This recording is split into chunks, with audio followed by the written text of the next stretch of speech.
ನಮಃ ಹರಿ ಓಂ ಪ್ರಾಣಾದೇರೀಶಿತಾರಂ ಪರಮಸುಖನಿಧಿಂ ಸರ್ವದೋಷವ್ಯಪೇತಂ ಸರ್ವಾಂತಸ್ಥಂ ಸುಪೂರ್ಣಂ ಪ್ರಕೃತಿಪತಿಮಜಂ ಸರ್ವಬಾಹ್ಯಂ ಸುನಿತ್ಯಂ ಸರ್ವಜ್ಞಂ ಸರ್ವಶಕ್ತಿಂ ಸುರಮುನಿಮನುಜಾದ್ಯೈಃ ಸದಾ ಸೇವ್ಯಮಾನಂ ವಿಷ್ಣುಂ ವಂದೇ ಸದಾಹಂ ಸಕಲಜಗದನಾದ್ಯಂತ ಮಾನಂದದಂ ತಂ ಸರ್ ಯಾಜ್ಞವಲ್ಕ್ಯೇತಿ ಹೋವಾಚ ಯತ್ರ ಅಸ್ಯ ಪುರುಷಸ್ಯ ಮೃತಸ್ಯ ಅಗ್ನಿಂ ವಾಕ್ ಅಪ್ಪೇತಿ ವಾತಂ ಪ್ರಾಣಃ ಚಕ್ಷುರಾದಿತ್ಯಂ ಮನಶ್ಚಂದ್ರಂ ದಿಶಶ್ರೋತ್ರಂ ಪೃಥಿವೀ ಶರೀರಂ ಆಕಾಶಮಾತ್ಮ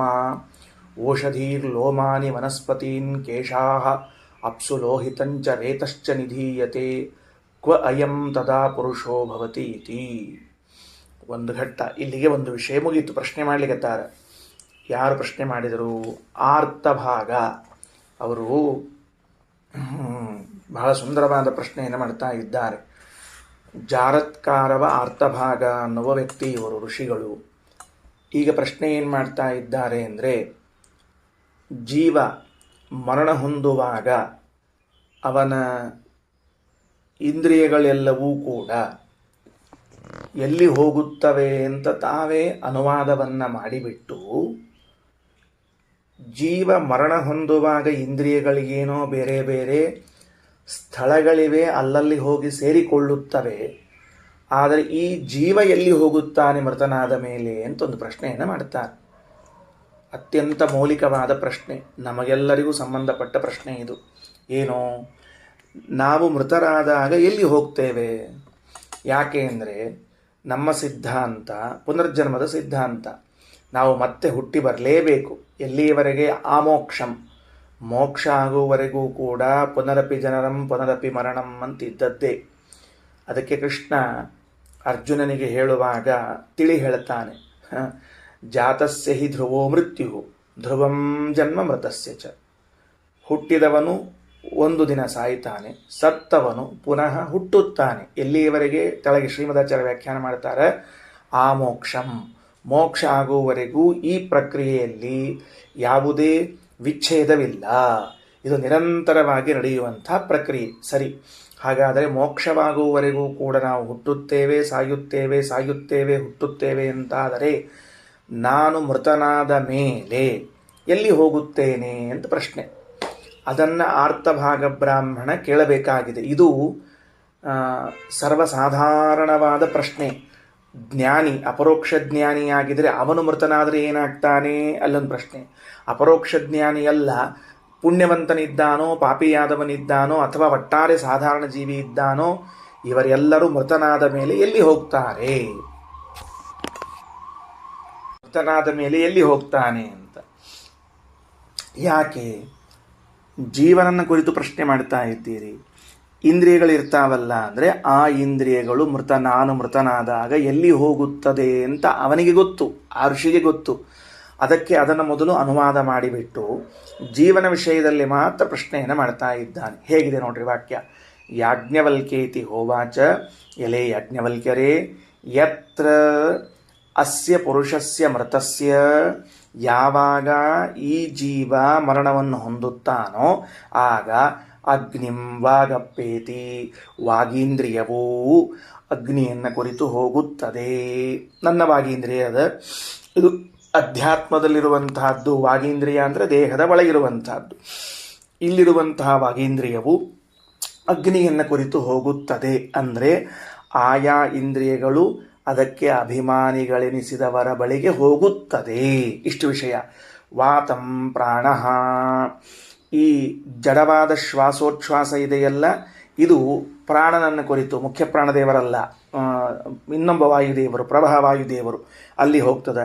ಚಕ್ಷುರಾದಿತ್ಯಂ, ಕಣ್ಣು ಎಂಬ ಇಂದ್ರಿಯವು ಸೂರ್ಯನನ್ನು ಕುರಿತು ಹೋಗ್ತದೆ. ವಾಕ್ಯ ನೋಡ್ಕೋತಿರ್ರಿ. ಮನಃ ಚಂದ್ರಂ, ಮನಸ್ಸು ಚಂದ್ರನ ಕಡೆಗೆ ಹೋಗುತ್ತದೆ. ದಿಶಃ ಶ್ರೋತ್ರಂ, ಶ್ರವಣೇಂದ್ರಿಯವು ದಿಕ್ಕನ್ನು ಕುರಿತು ಹೋಗುತ್ತದೆ, ದಿಗಭಿಮಾನಿ ದೇವತೆಗಳ ಕಡೆಗೆ ಹೋಗ್ತದೆ. ಪೃಥ್ವಿ ಶರೀರಂ, ಆ ಶರೀರಾಭಿಮಾನಿಯಾದವನು ಭೂಮಿಯನ್ನು ಕುರಿತು ಹೋಗ್ತಾನೆ. ಅಂದರೆ ಈ ಶರೀರ ಎಲ್ಲಿ ಹೋಗ್ತದೆ? ಭೂಮಿಯೊಳಗೆ ಹೋಗ್ತದೆ, ಬೇರೆ ಏನಿಲ್ಲ, ಶರೀರ ಭೂಮಿಯೊಳಗೆ ಹೋಗ್ತದೆ. ಆಕಾಶಂ ಆತ್ಮ, ಇಲ್ಲೊಂದು ಸ್ವಾರಸ್ಯದ, ಆಕಾಶ ಎಲ್ಲಿ ಹೋಗ್ತದ ಅಂತ ಪ್ರಶ್ನೆ ಮಾಡಿದ್ದಕ್ಕೆ ಆತ್ಮನ ಕಡೆಗೆ ಹೋಗುತ್ತದೆ ಅಂತದ. ಅಲ್ರಿ, ಭಾರಿ ಆಶ್ಚರ್ಯಪ್ಪ. ಆಕಾಶ ಎಲ್ಲಿ ಹೋಗ್ಲಿಕ್ಕೆ ಸಾಧ್ಯ ಅದ? ಯಾಕಂದ್ರೆ ಆಕಾಶಕ್ಕೆ ಹೋಗ್ಲಿಕ್ಕೆ ಅವಕಾಶ ಇಲ್ಲ.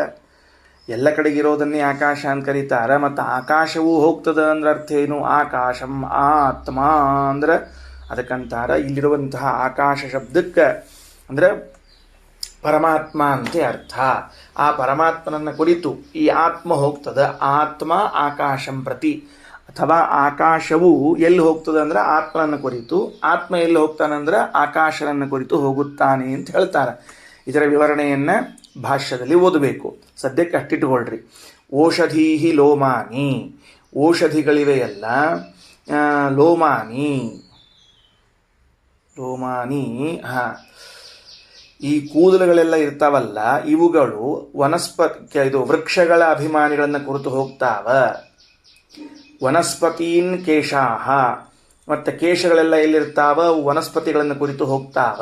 ಏನ್ರಿ ಲೋಮಾನಿ ಅಂತೊಮ್ಮಂತೀರಿ, ಒಮ್ಮೆ ಕೇಶಗಳು ಅಂತೀರಿ ಅಂದ್ರೆ ಅದಕ್ಕೆ ದೇಹದ ಮೇಲ್ಭಾಗದಲ್ಲಿ ಬೆಳೆದದ್ದಕ್ಕೆ ಕೇಶ, ಕೆಳಭಾಗದಲ್ಲಿ ಕೈ ಕಾಲುಗಳ ಮೇಲೆ ಬೆಳೆದದ್ದಕ್ಕೆಲ್ಲ ಲೋಮ ಅಂತ ಕರೀತಾರೆ. ಹೀಗಾಗಿ ಎರಡೂ ಕೂಡ ಎಲ್ಲಿ ಹೋಗ್ತಾವ ಅಂತ ಕೇಳಿದ್ರೆ ಒಬ್ಬರು ಸಸ್ಯಾಭಿಮಾನಿಗಳ ಕಡೆಗೆ, ಒಬ್ಬರು ವೃಕ್ಷಾಭಿಮಾನಿಗಳ ಕಡೆಗೆ ಹೋಗುತ್ತಾರೆ. ಇನ್ನು ಮುಂದೆ ಅಪ್ಸು ಲೋಹಿತಂ ರೇತಶ್ಚ ನಿಧೀಯತೆ, ರಕ್ತ ಮತ್ತು ರೇತಸ್ಸು ನೀರಿನಲ್ಲಿ ಹೋಗ್ತಾರ, ಅಂದ್ರೆ ನೀರಿನ ಅಭಿಮಾನಿಯಾದ ದೇವತೆಯಲ್ಲಿ ಸೇರ್ತಾರ ಅಂತಾಯಿತು. ಇಂದ್ರಿಯಗಳ ಜೊತೆಗೆ ಇಂದ್ರಿಯಗಳ ಅಲ್ಲದ್ದನ್ನೂ ಹೇಳಿ ಇವರೆಲ್ಲರೂ ಎಲ್ಲಿ ಹೋಗುತ್ತಾರೆ ಅಂತ ತಿಳಿಸಿಕೊಟ್ಟಿದ್ದಾರೆ. ವಿಷಯ ತಗೊಳ್ರಿ. ಯಾಜ್ಞವಲ್ಕ್ಯರೇ ಶಬ್ದ ಓದ್ಕೋದ್ ಬಂದಿದ್ದೀವಿ. ಕೊನೆಗೆ ಕ್ವ ಅಯಂ ತದಾ ಪುರುಷೋ ಭವತಿ, ಈ ಜೀವ ಮೃತನಾದಾಗ ಎಲ್ಲಿ ಹೋಗ್ತಾನೆ, ಎಲ್ಲಿರ್ತಾನೆ ಹೇಳ್ರಿ ಅಂತ ಪ್ರಶ್ನೆ ಕೇಳ್ತಾ ಇದ್ದಾರೆ. ಒಟ್ಟಾರೆ ಈ ಪ್ರಕರಣದ ಅಭಿಪ್ರಾಯ ಇಷ್ಟು. ಆರ್ತಭಾಗ ಬ್ರಾಹ್ಮಣ ಅಂತಾನ, ಸಾಮಾನ್ಯವಾಗಿ ಜೀವ ಮೃತನಾದಾಗ ಅವನ ದೇಹದಲ್ಲಿರುವಂತಹ ಇಂದ್ರಿಯಗಳು, ಇನ್ನುಳಿದ ಪದಾರ್ಥಗಳು ತಮ್ಮ ತಮ್ಮ ಅಭಿಮಾನಿಗಳ ಕಡೆಗೆ ಹೊರಟು ಹೋಗಿಬಿಡ್ತಾವ. ಇವ ಎಲ್ಲಿ ಉಳ್ಕೊಳ್ತಾನ ಅಂತ ಪ್ರಶ್ನೆಯನ್ನು ಮಾಡ್ತಾ ಇದ್ದಾರೆ. ಜೀವನು ಮರಣ ಹೊಂದಿದಾಗ ವಾಗೀಂದ್ರಿಯವು ಅಗ್ನಿಯನ್ನು ಕುರಿತು ಹೋಗ್ತದೆ, ಪ್ರಾಣವು ವಾಯುವನ್ನು ಕುರಿತು ಹೋಗ್ತದೆ, ಕಣ್ಣು ಸೂರ್ಯನ ಕುರಿತು ಹೋಗ್ತದೆ, ಮನಸ್ಸು ಚಂದ್ರನ ಕುರಿತು ಹೋಗ್ತದೆ, ಶ್ರವಣೇಂದ್ರಿಯ ದಿಗ್ದೇವತೆಗಳ ಕಡೆಗೆ ಹೋಗ್ತದೆ, ಶರೀರಾಭಿಮಾನಿ ಭೂಮಿಯನ್ನು ಕುರಿತು ಹೋಗ್ತಾನೆ. ಇನ್ನು ಆಕಾಶಮಾತ್ಮ ಅಂತನ್ನುವಂತಹ ವಾಕ್ಯಕ್ಕೆ ಆಚಾರ ಬರೀತಾರೆ, ಆಕಾಶಂ ಪರಮಾತ್ಮನಮೇವ. ಭಾಷ್ಯ ತಗೊಳ್ರಿ. ಹೃದಯದಲ್ಲಿರುವಂತಹ ಪರಮಾತ್ಮನು ಹೊರಗಡೆಗೆ ಇರುವಂತಹ ವ್ಯಾಪ್ತವಾದ ತನ್ನದೇ ಆದ ಭಗವದ್ ರೂಪದಲ್ಲಿ ಸೇರಿಕೊಳ್ಳುತ್ತಾನೆ. ಹಾಗಾದರೆ ನೋಡ್ರಿ, ನಾವು ಮೃತರಾದಾಗ ನಮ್ಮ ಹೃದಯದಲ್ಲಿದ್ದ ಭಗವದ್ ರೂಪವು ಎಲ್ಲಿ ಹೋಯಿತು ಅಂತಂದರೆ ಹೊರಗಡೆಗೆ ವ್ಯಾಪ್ತವಾದ ಭಗವದ್ ರೂಪದಲ್ಲಿ ಸಂಶ್ಲೇಷ ವೇಷವನ್ನು, ಐಕ್ಯವನ್ನು ಹೊಂದಿಬಿಟ್ಟಿತು ಎಂದು ತಿಳಿದುಕೊಳ್ಳಬೇಕು. ಆದ ಮೇಲೆ ಮುಂದೆ ಇನ್ನು ರೋಮಗಳು ಅಂದರೆ ಕೂದಲು ದೇಹದ ಮೇಲೆ, ಅವು ಸಸ್ಯಾಭಿಮಾನಿಗಳನ್ನು, ಕೇಶ ತಲೆಯ ಮೇಲಿರುವಂತಹದ್ದು, ವೃಕ್ಷಾಭಿಮಾನಿಗಳನ್ನು ನೋಡ್ರಿ. ಈಗೊಂದು ಸೂಕ್ಷ್ಮ ಅರ್ಥ ಮಾಡಿಕೊಳ್ಳ್ರಿ. ಕೂದಲುಗಳಿಗೂ ಕೂಡ ಅಭಿಮಾನಿಗಳಿದ್ದಾರೆ. ತಲೆಯ ಮೇಲಿರುವ ಕೂದಲು, ಕೈ ಕಾಲುಗಳ ಮೇಲಿರುವ ಕೂದಲುಗಳಿವೆಯಲ್ಲ, ಇವುಗಳಿಗೂ ಅಭಿಮಾನಿಗಳಿದ್ದಾರೆ. ಯಾರವರು ಅಂದ್ರೆ ಸಸ್ಯಗಳಿಗೆ ಅಭಿಮಾನಿಗಳಾದವರೇ ರೋಮಾಭಿಮಾನಿಗಳು, ವೃಕ್ಷಗಳಿಗೆ ಅಭಿಮಾನಿಗಳಾದವರೇ ಕೇಶಾಭಿಮಾನಿಗಳು ಅಂತ ಸಂಕ್ಷೇಪದಲ್ಲಿ ತಿಳಿಸಿಕೊಟ್ಟಿದ್ದಾರೆ. ಆದ ಮೇಲೆ ಮುಂದೆ ಇದು ದೇಹದಲ್ಲಿರುವಂತಹ ರಕ್ತ ಮತ್ತು ರೇತಸ್ಸು ಇವ ಎಲ್ಲಿ ಹೋಗ್ತದೆ ಅಂದ್ರೆ ಅದಕ್ಕೆ ಅಭಿಮಾನಿಯಾಗಿರುವಂತಹ ವರುಣನಲ್ಲಿ ಹೋಗಿ ಸೇರುತ್ತವೆ. ಇಷ್ಟೆಲ್ಲ ಜನ ಹೋಗಿಬಿಡುತ್ತಾರೆ. ಆದರೆ ಜೀವ ಎಲ್ಲಿ ಹೋಗ್ತಾನ ಅಂತ ಪ್ರಶ್ನೆ. ಈಗ ಹೆಂಗದ ಅಂದ್ರೆ ಒಳಗಡೆ ಒಂದು ಇಂದ್ರಿಯ, ಆ ಇಂದ್ರಿಯವು ತನ್ನ ಅಭಿಮಾನಿಯಾದ ವ್ಯಕ್ತಿ ಕಡೆಗೆ ಹೋಗ್ಬಿಡ್ತದೆ, ಉಳಿದ ಪದಾರ್ಥಗಳು ತನ್ನ ಅಭಿಮಾನಿಗಳ ಕಡೆಗೆ ಹೋಗ್ಬಿಡ್ತದೆ, ಪರಮಾತ್ಮ ಮೂಲ ರೂಪಕ್ಕೆ ಸೇರ್ಕೊಂಡ್ಬಿಡ್ತಾನೆ. ನಾನು ಎಲ್ಲಿ ಹೋಗ್ತೀನಿ ಅದನ್ನು ಹೇಳ್ರಿ ಅಂತ ಹೇಳಿದ್ದಾರೆ. ಇದು ಒಂದು ಅರ್ಥ. ಎರಡನೇದು ಹೆಂಗೆ ಮಾಡಬೇಕು ಅಂದ್ರೆ ಇಲ್ಲಿ ಅಗ್ನಿಂ ವಾಗಪ್ಪೇತಿ ವಾತಂ ಪ್ರಾಣ ಚಕ್ಷುರಾದಿತ್ಯಂ ಅಂತನ್ನುವ ಶಬ್ದಕ್ಕೆ ಅಭಿಮಾನಿ ದೇವತಾ ಪರ ಅಂತ ಅರ್ಥ ಮಾಡಿಬಿಟ್ಟರೆ, ಅಭಿಮಾನಿ ದೇವತಾ ಇಷ್ಟೊತ್ತು ಜಡವಾದ ಇಂದ್ರಿಯ ಅಂತನ್ನೋ ಅಭಿಪ್ರಾಯದಲ್ಲಿ ಹೇಳಿದ್ದೇವೆ.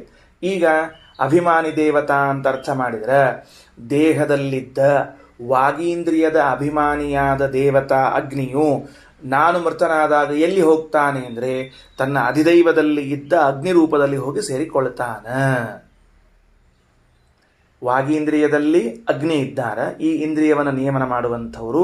ನಾನು ಮೃತನಾದೆ, ಆಗ ಇಂದ್ರಿಯವನ್ನು ಕರೆದುಕೊಂಡು ಇಂದ್ರಿಯಾಭಿಮಾನಿಯಾದ ಅಗ್ನಿ ಒಂದು ರೂಪ, ಹೊರಗಡೆಗೆ ಅಧಿದೈವದಲ್ಲಿರುವಂತಹ ಅಥವಾ ಮೂಲ ರೂಪದಲ್ಲಿರುವಂತಹ ಅಗ್ನಿಗೆ ಹೋಗಿ ಸೇರಿಕೊಳ್ತಾರೆ. ಇದೇ ರೀತಿಯಾಗಿ ಕಣ್ಣಿನಲ್ಲಿರುವಂತಹ ಸೂರ್ಯ ಕಣ್ಣನ್ನು ತೆಗೆದುಕೊಂಡು ಇಂದ್ರಿಯವನ್ನು ತೆಗೆದುಕೊಂಡು ಮೂಲ ರೂಪದಲ್ಲಿ ಹೋಗಿ ಸೇರಿಕೊಳ್ತಾನೆ. ಹಿಂಗೆ ಎಲ್ಲ ಇಂದ್ರಿಯಾಭಿಮಾನಿ ದೇವತೆಗಳು ತಮ್ಮ ತಮ್ಮ ಇಂದ್ರಿಯಗಳನ್ನು ತೆಗೆದುಕೊಂಡು ಹೋಗಿ ಮೂಲ ರೂಪದಲ್ಲಿ ಸೇರಿಕೊಳ್ತಾರೆ.